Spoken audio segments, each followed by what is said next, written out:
And so because she accepted me, because she climbed over my baffle at school when I tried to lock myself away after a weekend where I'm thinking I want to commit suicide. And she comes in and literally for those days, you know, when you're depressed, you don't even want to shower. And she comes in the bed and I'm trying to say to her, get out, right? And she still came in.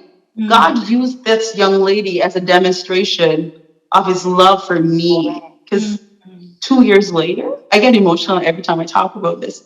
2 years later, without having a family, without having a relationship, without finishing university, she got cancer and she died.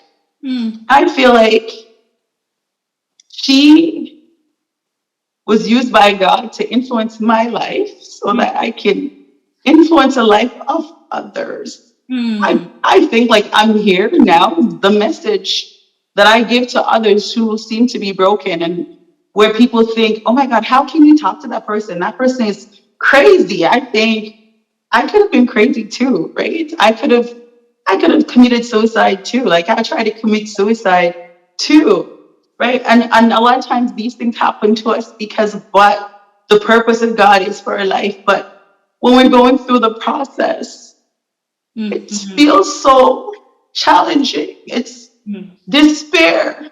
It's dark. It's lonely. And you feel like you're the only person in the world that's actually going through these experiences. I didn't know that what the percentage of women were that were being molested. I thought I was the only one, or men that are getting molested, right?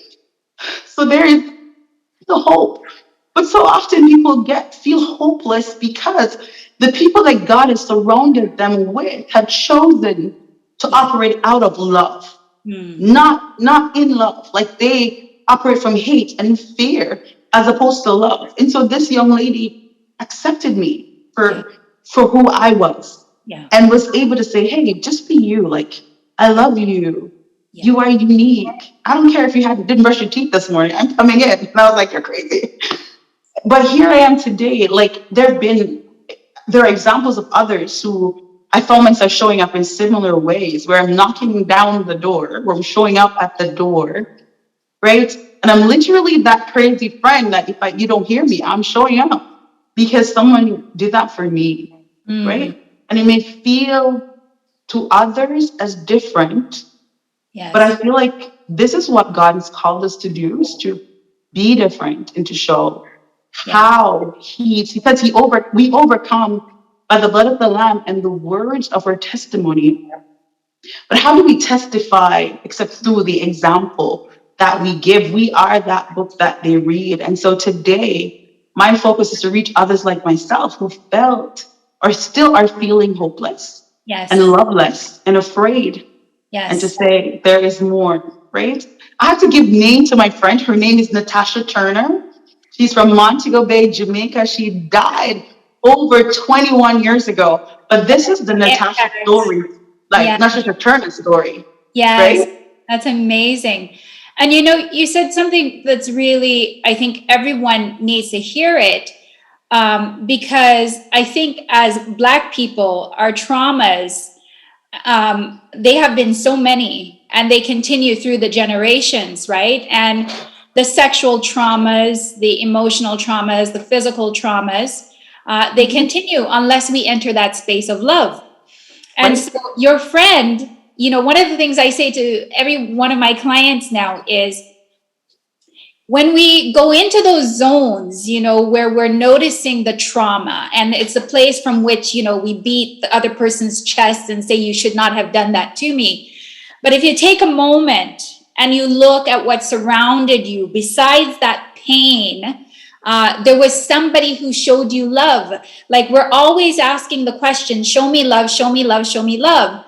But we're often looking at the person who wounded us and asking them to show us love, as opposed to noticing the other person who is present and showing us the love. So I love it that you've noticed the person who was present and showed you love. Not only that, you're mirroring that individual now in just the way that you go out and strive to help others and to crawl into the bed with them and say, hey, I know you're suffering, but here I am with you. And I will be with you until you feel well enough to like come out of that bed, right? Right. That's the triumph, isn't it? That is, yes. And it's just giving hope, right? And the hope isn't through me, but the hope is through the fact that they are, for a lot of us, it's, are we lovable with our mistakes, right? Can we be accepted with our faults, right? I am, I am going through depression, or I have been sexually traumatized or victimized. Am I enough? And my message is you are more than enough. Right. You're more than your trauma. You are not your, in fact, you're not your trauma. And I think for me that it was groundbreaking when I was asked to do a seminar with a church. And that was my message. You Yeah. are not your trauma. It took me how many years to learn that? Maybe Right. 35 years, Right. right?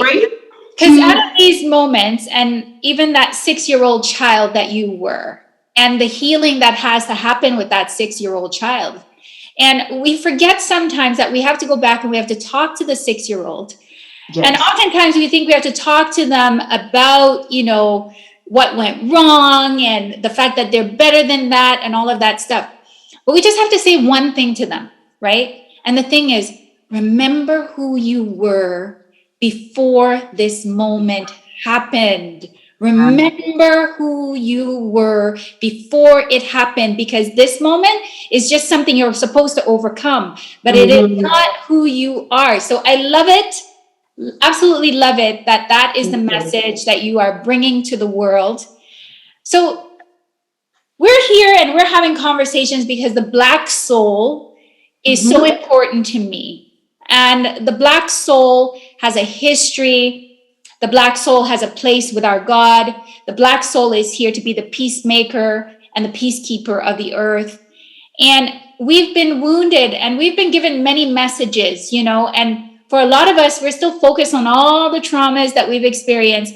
But I want us to remember who we were before all of this trauma actually happened. And so I want to ask you, as you think about working with boys and with girls and that sort of thing, so what's your vision for the thing that you're going to build and send that message, that same message of, overcoming and triumph and, just being that Natasha in the lives of people?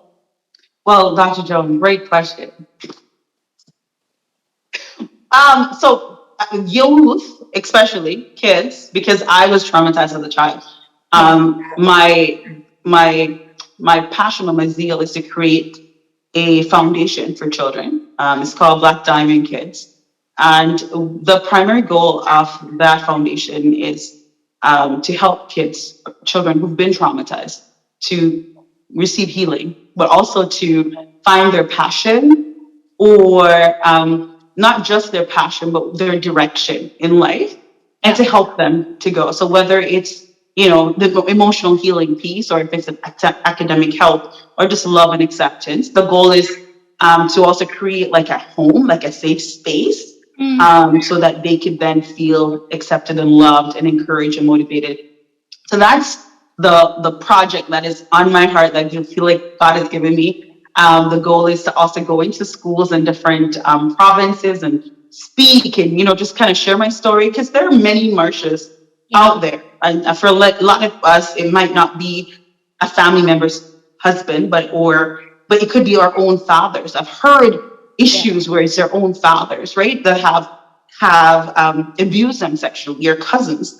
And the cry, and it shows itself up. Even what I'm realizing, if you deny it or you hide it, it manifests in different ways. It could be multiple personalities, because you've been dealing with this issue. So for years, I dealt with anger, a rage like no other. Okay, you step on my foot, you're ending up in the garbage bin. Hello, somebody.